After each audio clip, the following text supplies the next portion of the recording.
These 3 healthy habits could be raising your blood sugar in menopause. So if you're doing everything right in menopause, you're eating clean, you're doing the intermittent fasting, and you're working out daily, and your blood sugar is still creeping up, one of the healthiest habits that you're doing might actually be sabotaging you. And I see this pattern so many times in my practice. Hi, I'm Anna, and today I'm exposing the 3 most common healthy habits and behaviors that can quietly raise your blood sugar after menopause. So number 2 is really going to surprise you. So before we dive in any further, I just want to ask you a question. Are you currently doing intermittent fasting? Are you doing a lot of cardio? Are you eating mostly salads and smoothies? Drop a comment and let me know which one sounds like you. And if you're new here, make sure to subscribe because I'm about to challenge some of your very popular health advice that you get and help to change your misunderstanding and misconceptions. So here's the thing. Most midlife women are incredibly disciplined.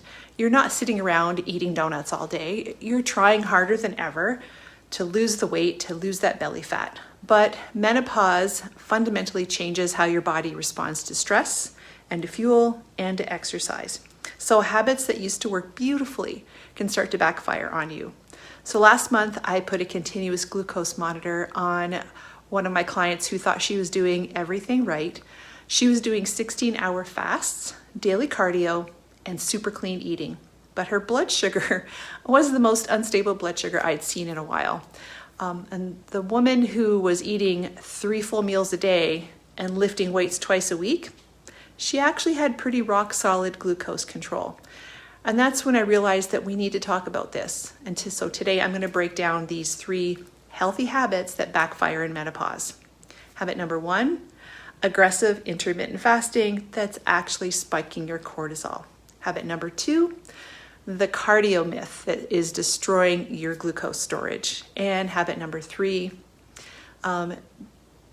meals that are destabilizing your blood sugar. So we'll get into that later. Let's start with the intermittent fasting. Now, I'm not anti-fasting. It can work beautifully in some seasons of life and on the right women. But in menopause, especially when we have poor sleep, high stress, and prolonged fasting with working through the day and skipping meals, it can actually raise your cortisol. Cortisol tells your glucose to dump sugar into your bloodstream, and it tells your body to stop burning fat. So you skip breakfast, you have coffee, you feel fine, but underneath it all, your glucose is spiking. Your morning numbers are over 100 and you are fasting overnight, and you really need to reevaluate that. So sometimes adding 25 to 30 grams of protein earlier in the day can more effectively stabilize your blood sugar than your long fasting. And this surprises people. And that's exactly why I created my blood sugar cheat sheets hack. It shows you some optimal eating windows and tips to help stabilize your blood sugar in menopause. And you can grab that, it's in the description below. Now let's get back to habit number 2, and it's gonna ruffle some feathers. It's overdoing cardio. I have women that like to do the long distance training, train for marathons, and they feel so productive and energized when they're doing cardio. But long duration cardio without adequate strength training actually increases the stress load in your body. Your menopausal nervous system is already more sensitive. And so this high cortisol can decline your muscle mass and decrease your glucose sensitivity. So it's better to do more steps and weight training than really intensive workouts because your muscle is your glucose storage site. And if you're actively building your body instead of breaking it down, your glucose has a place to go when you intake it. So same effort, just totally different result, weightlifting versus extreme cardio. So let me know in the comments because I see this pattern a lot. And habit number 3, it's hiding in plain sight. Salads for lunch, green smoothies for breakfast, really light dinners. They look incredibly healthy on Instagram, but if your protein intake is too low, your blood sugar becomes a roller coaster and you spike after eating and then you crash and you're hungry and you have cravings and you feel anxious. Your body's trying to compensate. And then overnight, your liver has to dump more glucose to help protect your brain. So your morning fasting blood sugar starts to creep up. It's not necessarily that you're eating bad food, you're just underfueling and you're not fueling strategically to get the important nutrients in. In menopause, the goal isn't just healthy, it's to be metabolically supportive. This means to stabilize your blood sugar and preserve your muscle, protect your brain, and reduce your stress load. So sometimes that means doing less of what feels disciplined and more of what feels balanced for your nervous system.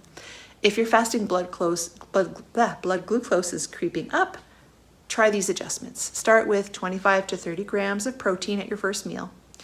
Strength train just a couple times a week, and reduce your high intensity cardio workouts just a little bit and start to feel the changes. Don't extend your fasting if you have poor sleep. Cut back on the intermittent fasting. That's why I use continuous glucose monitors with my clients. It really helps to see the trends and the patterns with what they're doing. Restriction doesn't bring balance, and we really try to support women in this stressful transition. Again, this is not medical advice. Always consult your healthcare provider before making changes to your nutrition or exercise routine. The blood sugar cheat sheet hack that I mentioned can give you some structure and some tips to help you start making those changes now without taking extreme measures.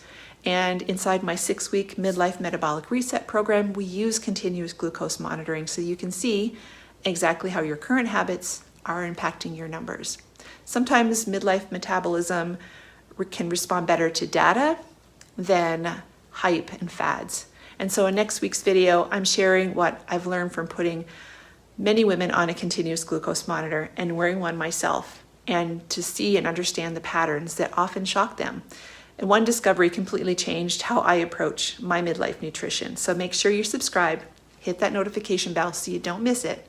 And if this video helps you to rethink any of your healthy habits, please give it a thumbs up. I'll see you next week.